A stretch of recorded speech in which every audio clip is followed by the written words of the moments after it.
تو دین کی عمارت اللہ تعالیٰ نے اپنے محبوب سے تعمیر کروائی، جیسے حکم الہی آتا گیا، یدبر الامر من السماء الی الارض، اللہ تعالیٰ تدبر سے اتارتے ہیں آسمانوں سے زمین پر فیصلے، جس طرح حکم آتا گیا نبی کریم صلی اللہ علیہ وسلم اسی طرح اس عمارت کو تعمیر فرماتے گئے۔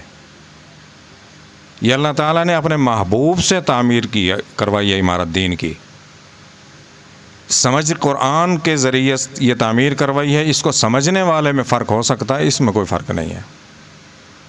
قرآن کا حکم 1400 برس پہلے بھی ایسے ہی تھا، اس کی تاثیر ایسے ہی تھی، اس کا حسن ایسے ہی تھا، آج بھی ایسے ہی ہے، قیامت تک ایسا ہی رہے گا۔ پڑھنے والے کی زبان میں لکنت ہو سکتی ہے، سمجھنے والے کے دماغ میں خلل ہو سکتا ہے، اس میں کوئی نہیں ہے۔